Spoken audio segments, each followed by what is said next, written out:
Voilà, aujourd'hui nous allons nous arrêter sur quelque chose que le Seigneur m'a enseigné. M'a enseigné qu'il y avait un esprit qui agit dans le corps du Christ aujourd'hui. C'est l'esprit de Python, autrement dit divination. Et que cet esprit était un esprit de vision, de révélation et de prophétie mensongère. Alors pourquoi nous allons nous entretenir aujourd'hui sur le thème divination dans l'Église. Gloire à Dieu. Divination dans l'Église. Le Seigneur a constaté cela et nous allons le voir à travers sa parole. Nous allons commencer par lire Acte 16, versets 16 à 18. Acte 16, versets 16 à 18.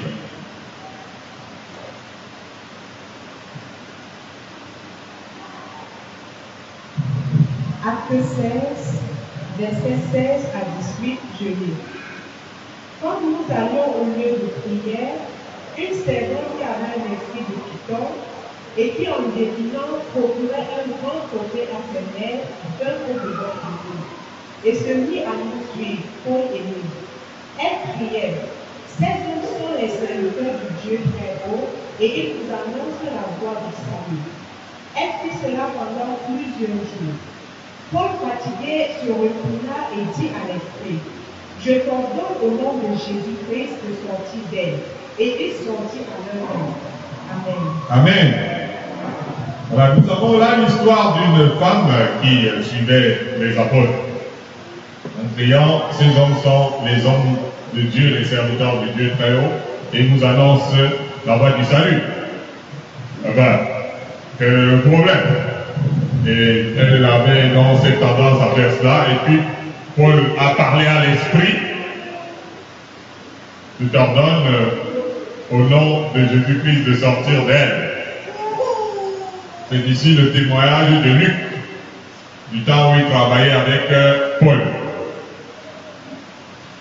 Il relate que dans une période où ils avaient des programmes tenus par l'apôtre Paul, alors qu'ils allaient à la réunion de prière, comme on dirait, une dame qui avait un esprit de Python, précise Luc ici, s'est mis à prophétiser, entre guillemets, sur eux, comme dirait quelqu'un. Elle disait quelque chose d'assez pertinent. Ces hommes sont les serviteurs du Dieu très haut. Et ils vous annoncent la voie du salut. Elle passait le temps à, entre guillemets, à prophétiser des choses semblables. Et parfois à tort et à travers. Les paroles qu'elle disait semblaient être réelles. Elle voyait, on peut dire, suffisamment clair au sujet des apôtres.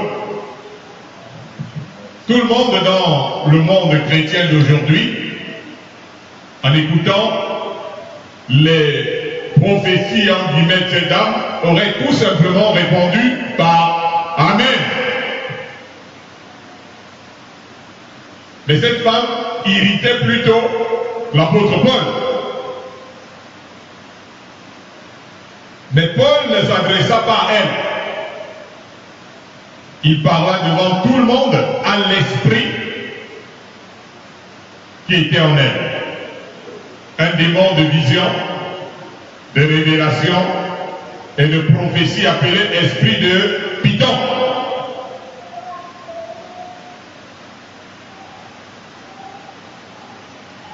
Les pertinences des déclarations de la femme n'avaient pas réussi à bluffer Paul et ses compagnons. Il faut rappeler que le Python, puisqu'on dit que la femme avait l'esprit de Python, Le python est un serpent de grande taille. Mais le python, en fait, c'est un serpent non venimeux. Mais quoi qu'il soit non venimeux, il tue. Alléluia. Même s'il n'est pas venimeux, il peut vous saisir, il peut vous nouer et même vous avaler. Ainsi, l'esprit de python ne vous envoie pas de mauvaises paroles. Ces paroles sont séduisantes. Mais il peut vous avaler et vous détruire si vous tombez sous son pouvoir.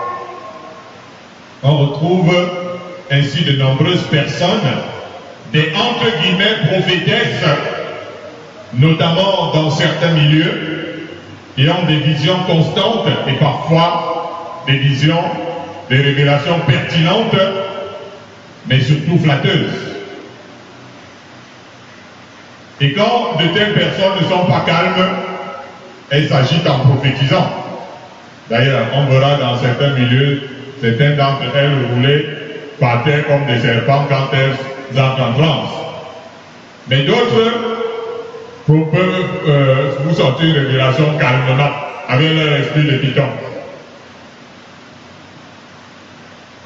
Ah, ça c'est assez grave, ce qui ressort de cette entame.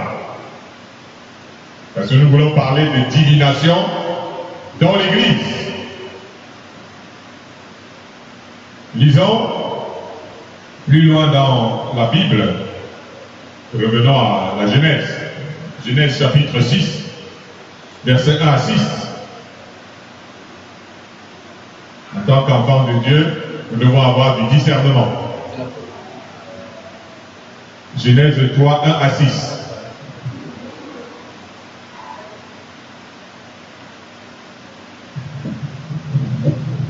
Genèse 3, versets 1 à 6, je lis. Le serpent était le plus rusé de tous les animaux des champs que l'Éternel Dieu avait fait. Il dit à la femme, Dieu a-t-il réellement dit, vous ne mangerez pas de tous les arbres du jardin?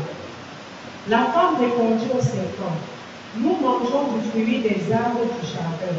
Mais quant au fruit de l'arbre qui est au milieu du jardin, Dieu a dit, vous n'en mangerez point et vous n'y toucherez point, de peur que vous ne mouriez. Alors le serpent dit à la femme, vous ne mourrez point. Mais Dieu sait que le jour où vous en mangerez, vos yeux s'ouvriront et que vous serez comme des dieux, connaissant le bien et le mal. La femme dit que l'arbre était bon à manger et agréable à la vue, et qu'il était précieux pour ouvrir l'intelligence. Elle prit de son fruit et en mangea. Elle en donna aussi à son mari qui était près d'elle, et il en mangea. Amen. Amen. Mais qui est-ce qui parlait à la femme ici? Le serpent.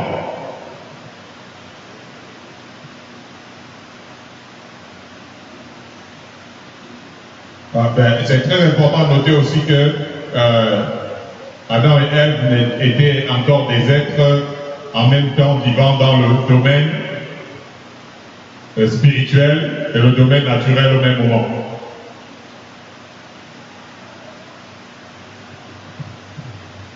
Gloire à Dieu. Et il est très possible que le serpent qu'ils étaient en train de voir soit dans le domaine surnaturel.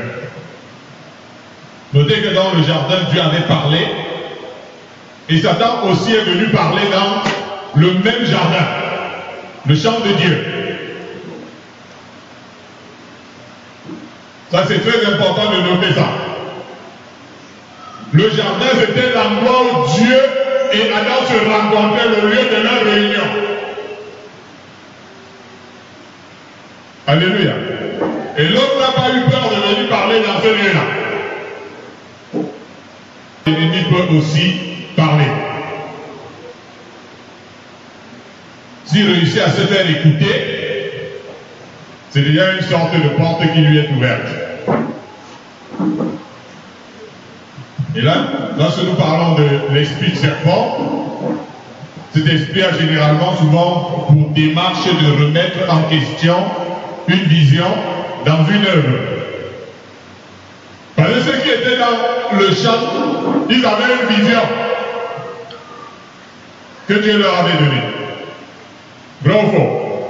Adam et Ève avaient une vision que Dieu leur avait donnée.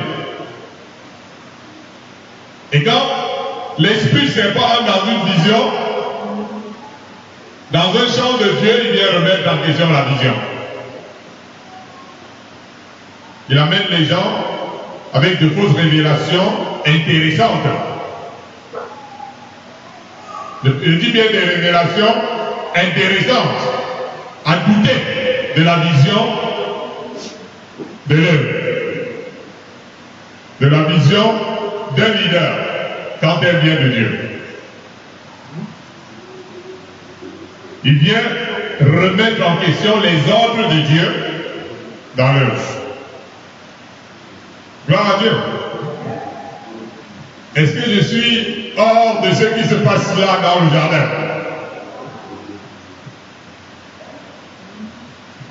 Il passe rarement par le leader lui-même.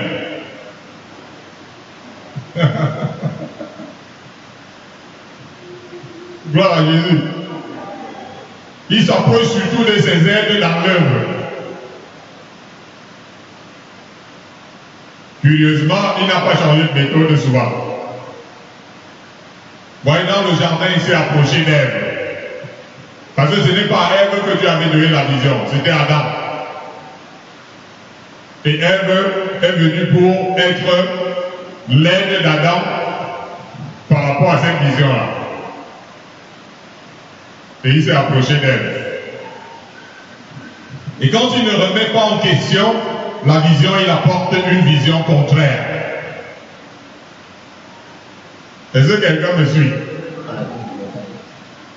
Et c'est généralement à prendre ou à laisser. Il dit qu'il y a des ministres de Dieu qui, comme Adam, avaient une vision claire, hein, quand Dieu les avait appelés.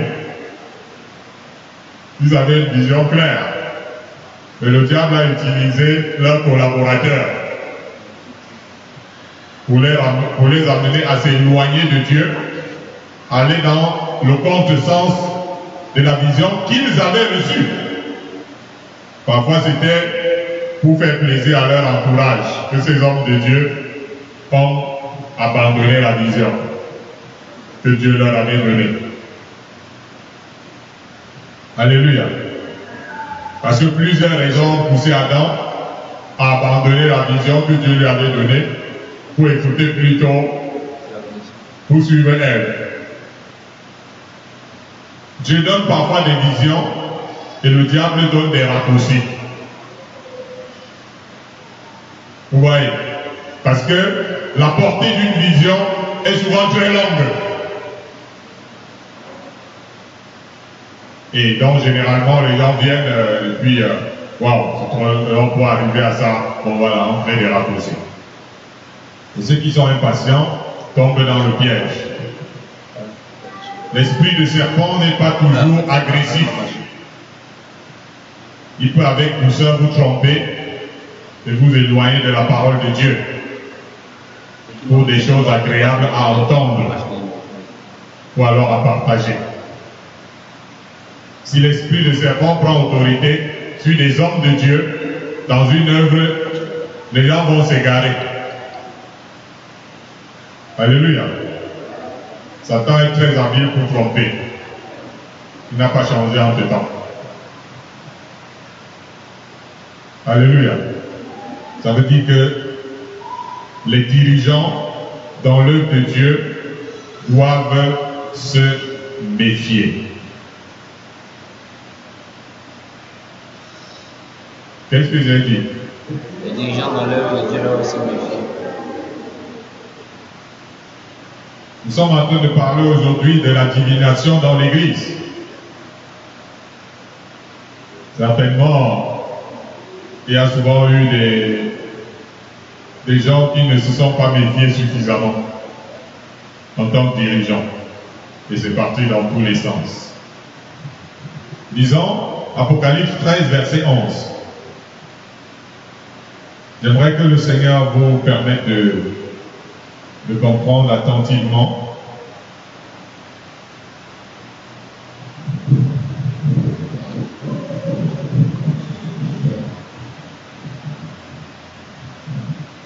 Apocalypse 13, verset 11.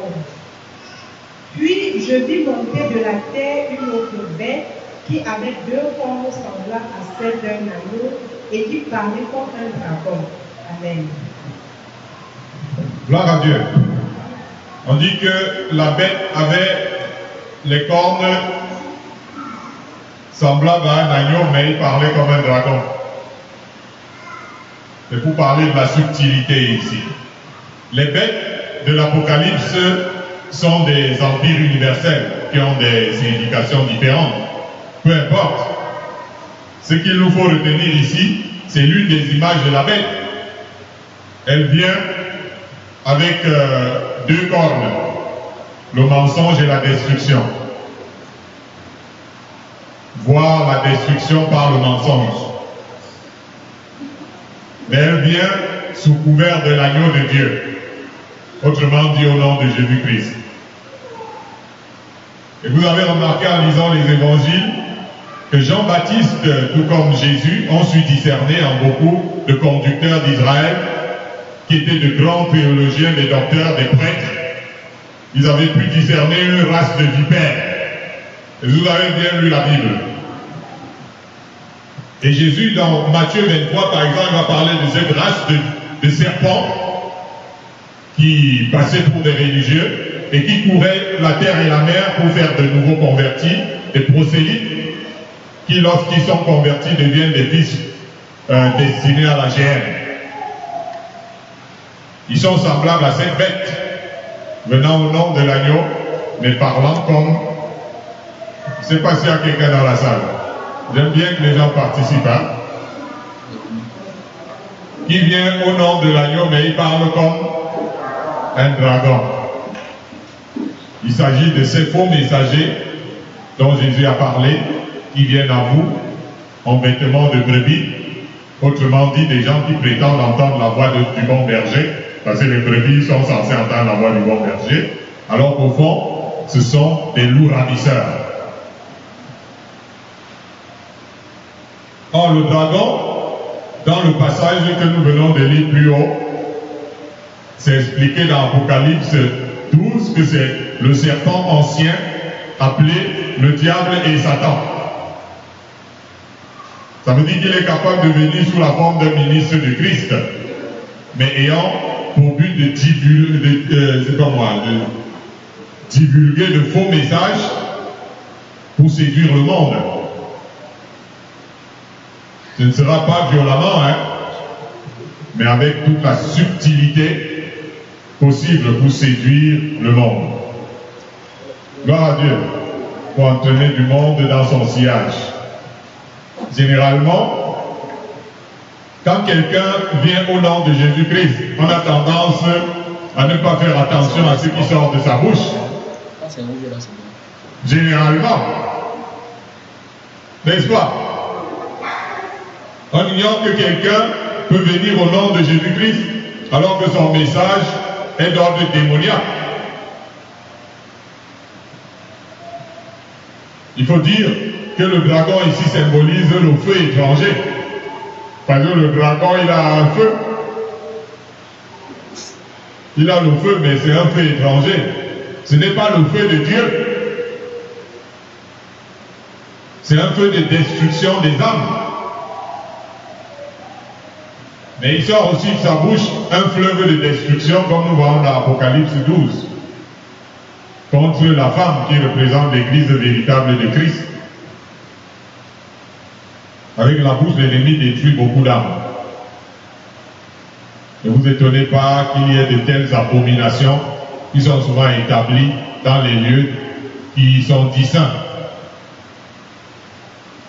Daniel en a parlé dans l'Ancien Testament. Et nous vivons ces réalités avec tous les scandales qui s'ensuivent dans le but d'éloigner les gens de Christ. Alléluia. Vous savez, quand on parle des religions, les anciennes religions, elles sont mortes. On n'apporte plus la parole de Dieu aux gens. Alors, maintenant le diable, qu'est-ce qu'il fait? Il va donc vers les personnes qui sont censées être de Dieu, il part entrer aussi là-bas dedans. Et il part prendre position de certaines églises. Et il fait des scandales pour que les gens rejettent le Christ.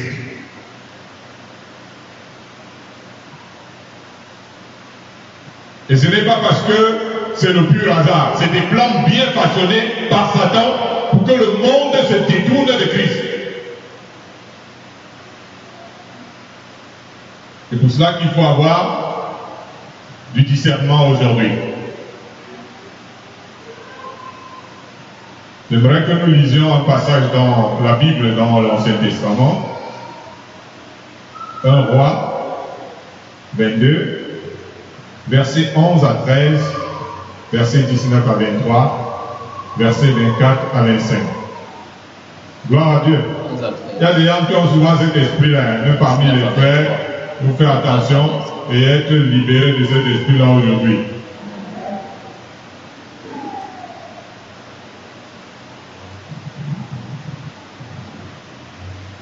Un roi, le dernier chapitre, chapitre 22, versets 11 à 13, versets 19 à 23 et puis versets 24 à 25.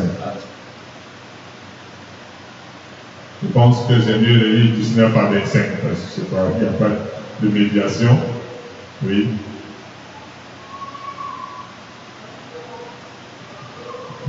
Verset 11, je lis. Sédécias, fils de Kénan-là, s'était fait des cornes de fer. Et il dit, ainsi parle l'Éternel, avec ces cornes tu frapperas les Syriens jusqu'à les détruire. Verset 11 à 13. Ok, je reprends. Sédécias, fils de Kénan-là, s'était fait des cornes de fer. Et il dit, ainsi parle l'Éternel, avec ces cornes, tu frapperas les Syriens jusqu'à les détruire.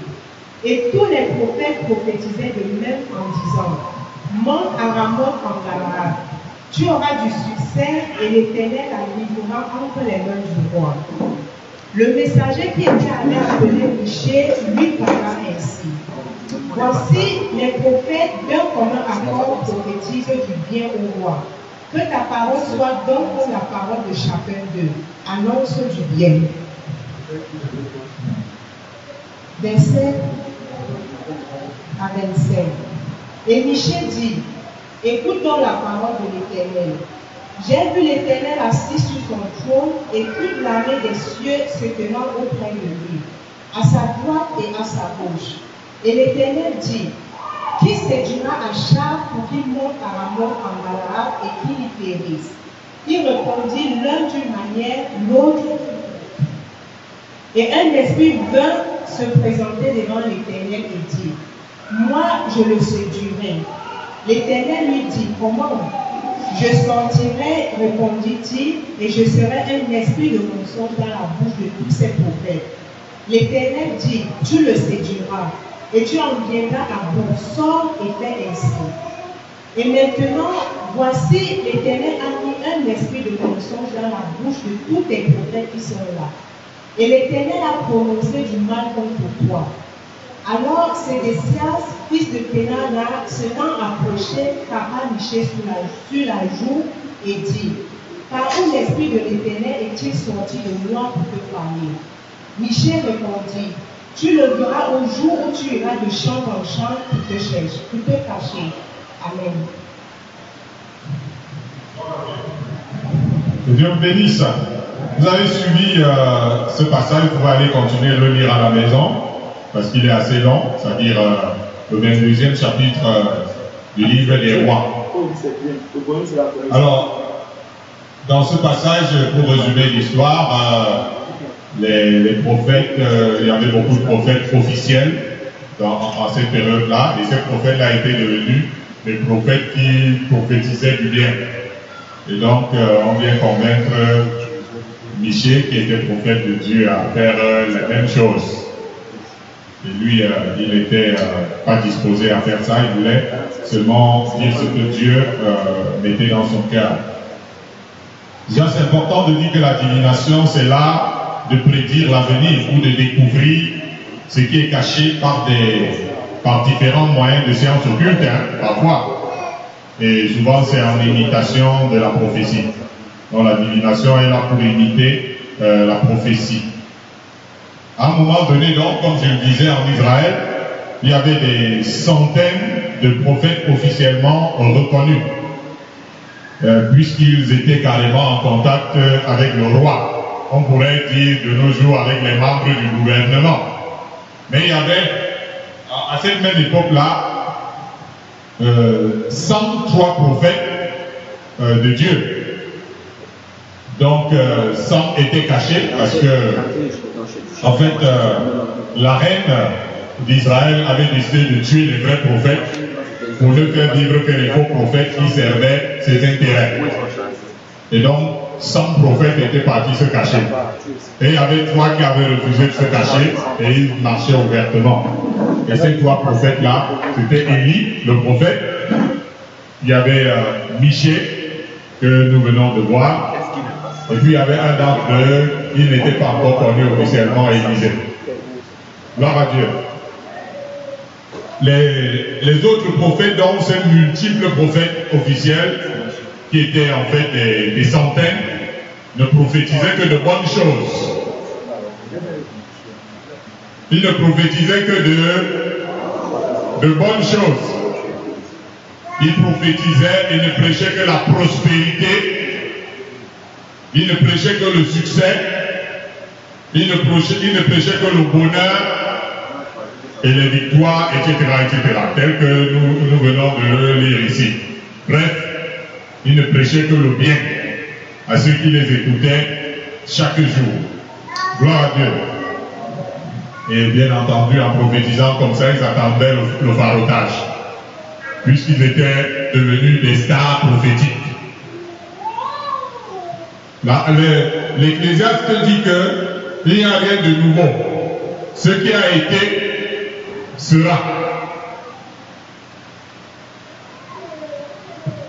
Et bien entendu, ils attendaient donc ce farotage. On remarque qu'un système prophétique était établi à cette époque-là, parce qu'on exhorte Michée à prophétiser aussi comme les autres, c'est-à-dire à dire du bien. Gloire à Dieu. Ouais, je pense que ça devrait aller, c'est pas, voilà, ça va. Alors, donc, les gens s'étaient habitués à n'entendre que ces cantiques prophétiques qui leur faisaient du bien aux oreilles à cette époque-là.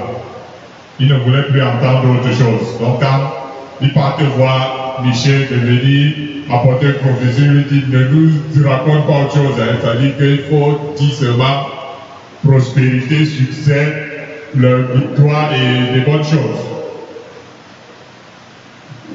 C'était comme les gens de notre époque qui détournaient l'oreille de la vérité et s'attachent à des diseurs de bonnes aventures. Michée fut le seul au milieu de ces tas de gens à ne dire que ce que le Seigneur allait lui dire et non des choses qui plairaient aux hommes. D'ailleurs, c'est pour ça que c'est important que vous alliez relire un peu ce passage. Vous verrez que c'est un peu comme si on a transposé cette époque à notre époque-ci. Et pourtant, ça s'est passé dans l'ancienne alliance. Dieu fit voir à Michée que tous ces faux hommes de Dieu qui n'avaient passé le temps qu'à prédire de bonnes aventures aux gens étaient tous possédés par un esprit de mensonge. Ils étaient possédés. Et le but c'était de séduire les gens comme Achab, qui s'étaient détournés du commandement de Dieu et qui ne voulaient pas se repentir de leur péché. Achab aimait bien entendre ces bonnes paroles destinées pourtant à le détruire. Ce fut difficile à entendre de la part de tous ces faux ministres le culte et les paroles de Michée à leur sujet. Ils n'arrivaient pas à comprendre que l'esprit de bonne aventure qui les possédait venait du diable. C'est pas si vous vous rendez compte. Quand tu passes le temps à raconter de bonnes choses aux gens, au lieu de les pousser à se conformer à la parole de Dieu et à la loi de Dieu, tu t'imagines que tu es habité par un bon esprit. Il y a ainsi des esprits de serpents attirant des foules de personnes qui sont là pour entendre des pronostics concernant leurs affaires, leur avenir, leurs relations, etc. Rien que les choses de la terre. Ne vous attendez pas à ce que Dieu exauce les vendeurs de rêves. Ce sont plutôt des choses qui irritent l'Esprit de Dieu, comme nous avons vu le Saint-Esprit s'irriter en Paul, en face de l'esprit de Python qui disait pourtant des choses agréables sur eux. Vrai ou faux? Il faut arrêter dans ces vaines divinations dans l'Église et toucher du doigt la plaie du péché pour prêcher la repentance sincère. Jésus a dit à la foule, et ce n'est pas seulement la foule de son époque, c'est aussi la nôtre qui aime ces choses-là. Malheur lorsque tous les hommes diront du bien de vous, car c'est ainsi qu'agissait leur Père à l'égard des faux prophètes. C'est écrit dans l'Évangile, non? Il y a trop de noms convertis dans la maison de Dieu alors que Jésus est en train de frapper à la porte. Il revient bientôt. Je voudrais néanmoins amener plusieurs à comprendre que ces esprits qui sortent de la bouche des faux prophètes, comme c'est écrit dans l'Apocalypse, je pense au chapitre 16, sont à mesure de faire de grands prodiges pour attirer le plus de monde possible et les conforter dans leur égarement. Nous avons vu la divineresse d'Endor que le roi Saül était allé consulter. Elle avait fait carrément monter un fantôme, décrit comme celui de Samuel, du fond de la Bible. Et cet esprit s'est exprimé ouvertement devant le roi. C'est-à-dire ce que les démons sont capables de réaliser pour amener les gens dans les ténèbres. Si c'était l'Esprit de Dieu, le bon esprit que Saül était parti rencontrer chez la déesse d'Endor, est-ce qu'il allait mourir le lendemain? Ok, voilà. Donc cet esprit a amené la mort dans sa vie, veut l'amener à la repentance. Disons Apocalypse 12, versets 3 à 4.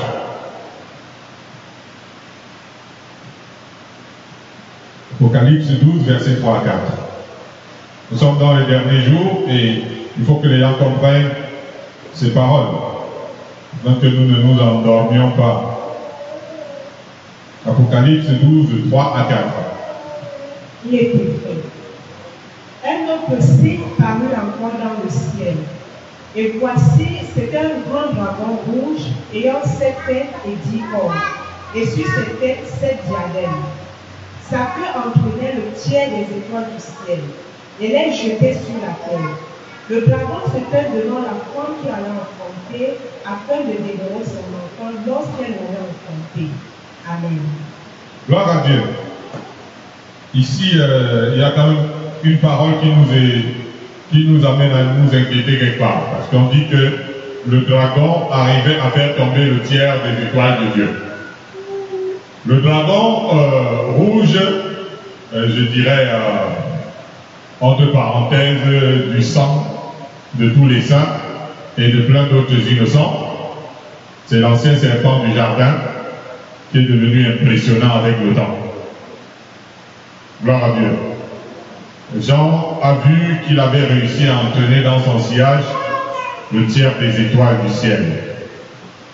Ces étoiles du ciel, ce sont pour citer Daniel, hein. Je vais seulement citer Daniel. Daniel écrit, ceux qui auront été intelligents, qui brilleront comme la splendeur du ciel, et ceux qui auront enseigné la justice à des multitudes, et brilleront comme les étoiles du ciel. Gloire à Dieu. Donc ici on dit que le grand dragon, il entraînait le tiers des étoiles du ciel et les faisait tomber par terre. Malheureusement, le serpent, ancien, très malin, Jean l'a vu entraîner dans son sillage le tiers de 16 étoiles de Dieu et entraîner leur chute. Paul ne nous a-t-il pas averti que celui qui est debout prenne garde de tomber? Le jour où les disciples de Christ vinrent tout joyeux d'avoir chassé les démons, Jésus leur demanda de prendre garde de tomber du ciel comme ce fut le cas de Satan. Le plus important étant toujours que nos noms soient inscrits dans le ciel.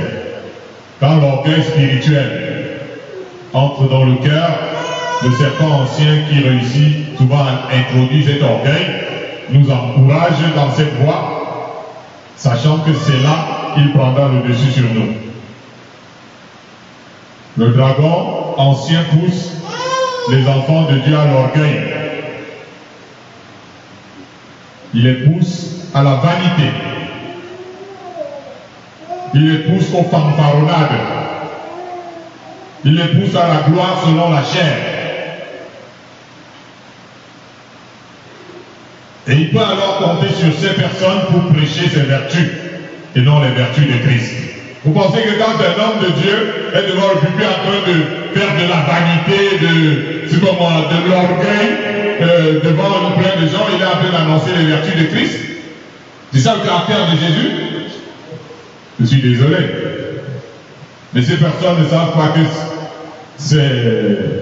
cet éloignement par rapport aux sentiments qui étaient en Christ ont déjà entraîné leur chute. Ils se mettent alors à parler au nom de Christ, certes, mais comme le dragon.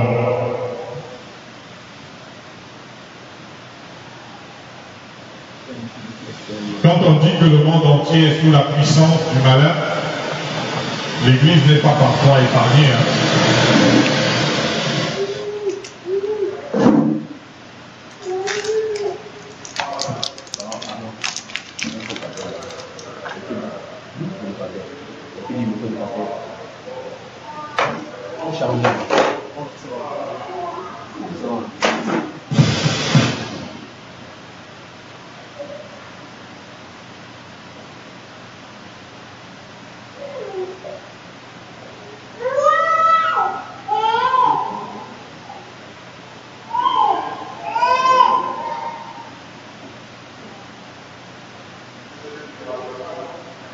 Vous êtes avec moi?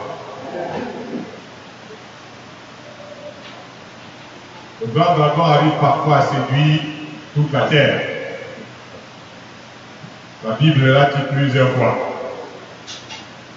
Satan va tout faire pour susciter de faux prophètes, des faux enseignants, des faux Christ. Et non seulement des gens égarés, afin de tenter de séduire les élus, dans la mesure du possible. L'esprit de serpent arrive ainsi à manipuler les enfants de Dieu dans certains milieux avec de fausses révélations de mariage, par exemple. Gloire à Dieu. Je dis des fausses révélations de mariage. Le nombre crudescent de divorces qu'on retrouve dans l'église aujourd'hui, alors que les gens étaient censés avoir été mariés, c'est comme moi, ils avaient reçu Dieu, ça démontre tout simplement que ça venait pas de Dieu. Donc, il y a eu des fausses révélations, et une fausse révélation, c'est pour détruire. Quand ça passe sur la base de fausses révélations, le résultat sera la destruction de ce mariage au bout du compte. Des fausses révélations de mariage. Faites attention, hein. Vous qui voulez parfois marier les gens là. Dieu ne vous a rien dit, tu dois raconter les faux rêves aux gens, tu veux mettre le frère là avec la sœur là. Tu es en train de parler de la part du serpent ancien. Et tu vas voir quand il y aura un problème de réflexe, quand tu n'es plus là.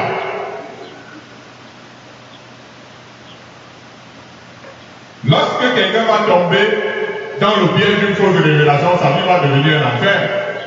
Alors vous allez donc voir qu'après, on trouve des pasteurs, des hommes Dieu, des tas de trucs là-bas au tribunal plein. Alors pourquoi? N'est-ce pas, c'est Dieu qui vous a mis ensemble de vous retrouver au tribunal, pourquoi? C'est parti sur la base des fausses révélations. Et un bon de la source de quelque chose ne peut rien produire de bon. Alléluia. Et cet esprit entre beaucoup dans la vie des gens qui aiment bien manipuler les autres. Si vous êtes une personne, vous voulez souvent manipuler les gens. Vous voulez que les gens fassent ce que vous voulez. L'esprit de divination va venir entrer en vous. Il va trouver sa personne. C'est une porte bien ouverte à l'esprit de divination. Les gens qui aiment manipuler les autres là. Les gens qui aiment exploiter les autres. Donc quand tu es une personne qui aime exploiter les gens, tu es un enfant de Dieu, un serviteur de Dieu, tu aimes exploiter les gens, cet esprit va venir habiter en toi. Parce qu'il va trouver en toi son frère. Afin que tu fasses le bon travail. Parce qu'il y a des personnes qui, lorsqu'ils veulent que vous fassiez leur volonté, ils inventent un truc de la part de Dieu. Et lorsque vous êtes en train de jouer à ce jeu-là, ne vous inquiétez pas, vous allez devenir une devineresse. Au début, c'était le mensonge qui vous entraînait, l'envie de manipuler les gens, et à la fin, vous devenez un instrument de Satan. À ce moment-là, vous voyez alors vrai. Alors que de vous, vous voyez rien. Mais comme vous avez voulu être un instrument de main de Satan, il dit, mais voilà, j'en ai besoin. Comme ça, on a servi les gens. Alléluia. Heureusement, Jésus, il est venu bâtir lui-même son église, afin que les portes de l'enfer ne prévalent pas contre elle. Pourquoi il dit à tous veiller? Il faut faire attention à l'esprit de divination. Notamment par rapport au mariage. Je dis bien par rapport au mariage. Je précise le mariage. Il y a des personnes, parfois, qui veulent manipuler les autres. Ils viennent dire à l'autre, Dieu m'a dit, tu vois que tu es ma femme. Mais attends, si Dieu t'a dit que c'est ta femme, c'est bien. Maintenant, va parler comme un homme. Au lieu de commencer à utiliser les trucs. Et c'est quand la personne sera, tu vois que ça va bien, tout est parfait, ben là, tu lui diras un jour, qu'en fait, comme tu vois là, la réalité, c'est que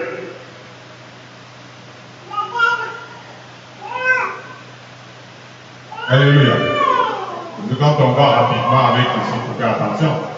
Parce que comment vous pouvez penser qu'une personne avait reçu hier que c'était elle, après hier, quand vous voyez, il reçoit encore que c'est elle, après quand il y a d'autres il reçoit que c'est l'autre. Mais attends, c'est quel esprit ça? Ces choses-là sont dans certains milieux et c'est dangereux. Avant que je me marie, j'ai connu une expérience comme ça avec une sœur très spirituelle. Elle était une spirituelle de haut niveau. Elle était intercesseur qui priait pendant des heures et des heures.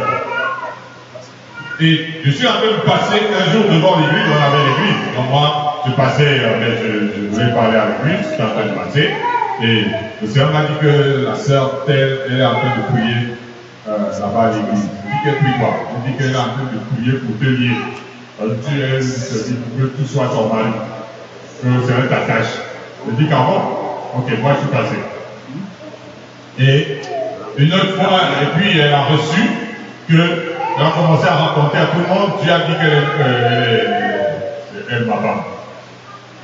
Si Dieu parle, il me parle aussi, donc pourquoi il parle par moi? Et une nuit, j'ai eu un songe que j'étais à la maison et cette femme, cette fille, elle est venue.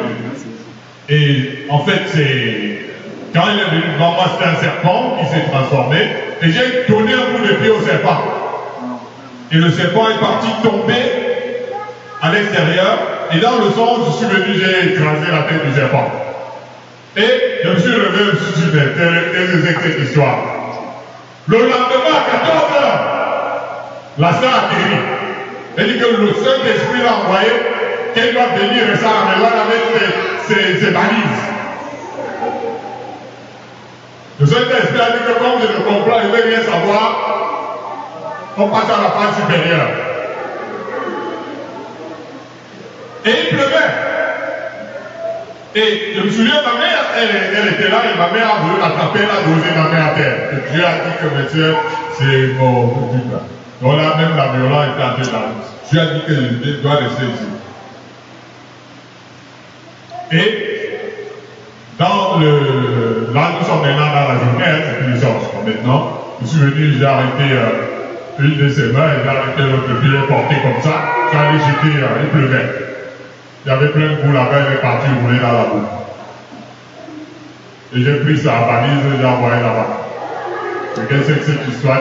Comment Dieu nous forçait déjà les histoires comme ça? Et donc maintenant, après je me suis souvenu du chant, c'est-à-dire après cette action, je me suis souvenu du chant de la veille. C'est-à-dire que le serpent qui était en train de maison, j'ai cherché le serpent, et ainsi de suite. Waouh, voyez l'esprit du serpent.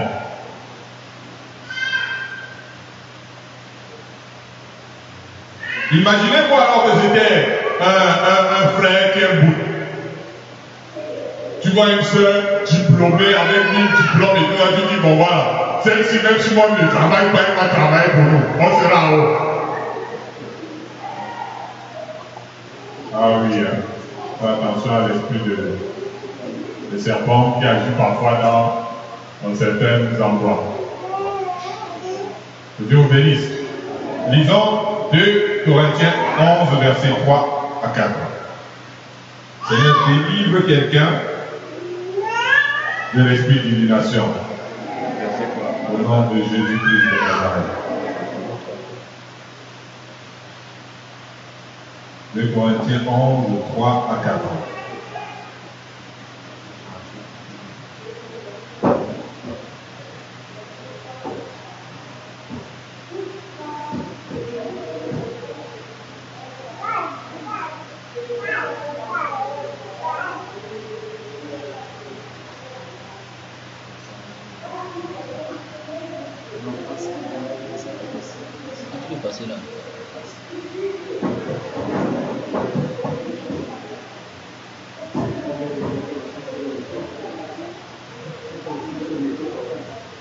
Amen. Gloire à Dieu. Nous voyons Paul ici dans une crainte. Vous vous rendez compte que l'apôtre Paul dans une crainte légitime vis-à-vis de ses fidèles. Sa crainte, c'est que ses fidèles ne soient pas victimes de la séduction du serpent ancien. Il exprime sa crainte. Le diable a l'art de parvenir à ses fins en utilisant des moyens habiles et trompeurs. Pour voler nos âmes, il saura user de toutes sortes de dissimulations. Mais notez tout de même les vertus de Christ, comme la simplicité, comme la simplicité qui doit être prêchée aux chrétiens et non la vanité. Comment un prédicateur peut prêcher aux chrétiens la vanité alors que Christ nous a appelés à la simplicité? La vanité comme on le voit aujourd'hui. Gloire à Dieu. Quand on dit simple, ça veut dire sobre et naturel. Voilà la racine du mot simple. Sobre et naturel. Mais aujourd'hui, on ne prêche plus la sobriété aux chrétiens. On ne leur prêche plus d'être naturel. Comme les disciples de Christ. Soyez simples. Mais à l'église, il y a d'ailleurs la promotion de l'artificiel et non du naturel. Et les chrétiens de nos jours sont artificiels. De la tête jusqu'aux pieds. Des faux cheveux, faux ongles, faux cils. Et parfois on part faire les maquisards à outrance. Alléluia. Parfois, on se dit, bon voilà, quand on aime ma pasteur, le ma pasteur ne doit pas être noir. Donc maintenant, il faut, il y a le vrai ma pasteur, c'est des gens quand même, ils doivent être des blancs. Maintenant, on se dit, bon voilà, il faut que les ma pasteurs soient des blancs. Alors, hein, tout ça. Voilà, donc les chrétiens d'aujourd'hui, ce sont des séductrices. C'est la ruse dans laquelle les chrétiens ont été pris facilement, hein, très facilement. Il y a un nouvel évangile dehors. L'évangile là exalte la chair. Alors que le vieil homme doit mourir pour laisser la place, non pas à des personnes artificielles, mais à des gens simples et prudents, comme Jésus l'a recommandé. Ceux qui ont cru parlent en langue, mais ils n'arrivent pas à saisir les serpents. Curieux. Quand Jésus a dit, voici les miracles qui accompagneront ceux qui auront cru, ils parleront de nouvelles langues, mais ils vont aussi saisir les serpents. Mais est-ce que les gens arrivent à saisir les serpents qu'ils ont pris dans la maison de Dieu aujourd'hui? Et qu'ils ont vraiment cru? Ceux qui s'habituent à écouter les serpents cachés dans la maison de Dieu souillent leurs âmes. Les gens ont transformé la prophétie en une scène de prestidigitation. Un peu comme les soldats romains. Pour eux, ils étaient habitués à des faux prophètes, à des prestidigitateurs. Alors ils vendaient les yeux de Jésus. Et ils lui donnaient des gifles lorsqu'il avait arrêté avant sa mort, en lui demandant de deviner qui l'a frappé. On a donc ce genre de prestidigitateur dans les églises. Il va te dire, je vois ton ça qui est la couleur et tout ça, il te donne même les numéros de téléphone. Ça va sauver qui? Alors, nombreux sont les ministres de Dieu qui se prêtent à ce jeu dangereux. Et pour les gens qui les écoutent, je dis avec l'apôtre Jean, dans son épître, Jean dit, bien aimé, n'ajoutez pas quoi à tout esprit, mais éprouvez les esprits pour savoir s'ils sont de Dieu, car plusieurs faux prophètes sont venus dans le monde. Gloire à Dieu. Alors nous allons terminer notre message sur divination dans l'Église, le constat du Seigneur. En disant ce dernier passage de la Bible, Ecclésiaste 10, le verset 8. Ecclésiaste 10, le verset 8. Ecclésiaste 10, verset 8. Celui qui creuse une fosse tombera, et celui qui renverse une muraille sera mordu par le serpent. Amen. Amen. Celui qui renverse une muraille sera mordu par... Comment arrive-t-on à être mordu par un serpent? Autrement dit, à être emporté par l'esprit de divination. C'est lorsqu'on n'examine pas l'exactitude de ce que Dieu a dit. Alléluia. On renverse les principes divins et on a les résultats.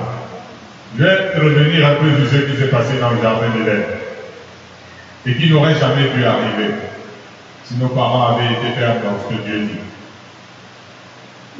La femme, par exemple, a dit au serpent dans leur conversation, Dieu a dit, quant au fruit qui est au milieu du jardin, vous n'en mangerez point et vous n'y toucherez point, de peur que vous ne mouriez. Voilà ce que la femme a dit au serpent. Elle a cité presque ce que Dieu avait dit, mais elle a déformé à la fin, parce qu'elle a fini à sa convenance, en disant, de peur que vous ne mouriez. Mais nous tous, nous savons que Dieu avait dit, vous mourrez si vous mangez. Je ne sais pas si quelqu'un comprend ce que je suis en train de dire. Dieu a dit, vous mourrez. Et la femme, de peur que vous ne mouriez.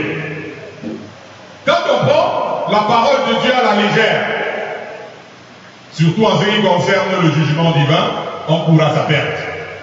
On ouvre une porte à l'esprit de Python. Si la femme était restée ferme envers la parole, que Dieu a dit nous mourrons, la porte allait demeurer fermée. Satan a remarqué que la femme avait affaibli la parole. Satan a remarqué que la femme avait affaibli la parole. Elle a dilué la parole de Dieu. Et il a dit, Dieu dit vous mourrez. Cette femme dit, de peur que vous ne mourrez, donc elle n'est pas sûre. Il lui a dit, vous ne mourrez point. Dieu a dit, vous mourrez. La femme a dit, de peur que vous ne mouriez. Et le diable, voyant qu'elle a perdu la parole de Dieu, lui a dit, vous ne mourrez point. Comme tu dandines un peu là. Sache que vous ne mourrez point. Ceci nous amène à comprendre la science de l'Ecclésiaste dans ce passage. Celui qui renverse une muraille sera mordu par un serpent. C'est lorsque nous renversons un principe divin que nous nous exposons à la morsure du serpent ancien. C'est ainsi que le diable séduit les enfants de Dieu aujourd'hui, et d'ailleurs de tous les temps. Le pouvoir que Jésus nous a donné sur les serpents repose entièrement sur le fait de demeurer dans sa parole et de garder ses commandements. Les enfants de Dieu qui ne demeurent pas dans sa parole et qui ne gardent point ses commandements tomberont sous le pouvoir de l'ennemi. Ils seront séduits. Si nous ne mettons pas sa parole en pratique, nous affaiblissons notre résistance contre les assauts de l'ennemi pour nous faire tomber. Alléluia.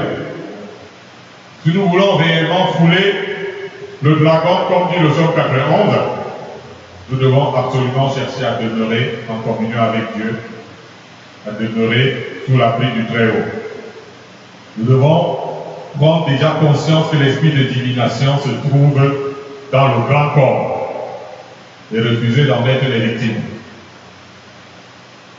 Nous devons dénoncer cet esprit et le combattre dans la prière.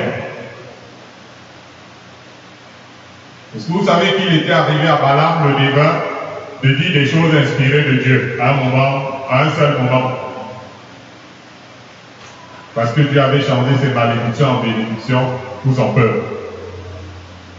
Mais ce que l'Église ne retient pas, c'est que Josué et son armée ne laissaient point vivre le divin Balaam. Ils le tuèrent. Parce que ce n'est pas parce que un mauvais esprit vient dire une bonne parole qu'il faut laisser le mauvais esprit là rôder autour de soi. Il faut combattre contre cet esprit de divination qui fait beaucoup de ravage dans la maison de Dieu et qui entraîne beaucoup d'âmes dans les ténèbres. Et dans le combat spirituel qu'on en vient en bout aussi. Les enchantements et la divination n'ont aucun pouvoir sur un peuple qui est au front, constamment dans la prière, et qui a choisi de demeurer dans la parole du Seigneur et de ne point la falsifier d'aucune façon. De ne la falsifier d'aucune façon. Que Dieu vous bénisse. Donc voilà des choses importantes. Que Dieu délivre quelqu'un de l'esprit de divination. Nous allons garder un moment de silence pour réfléchir sur ce que nous avons entendu.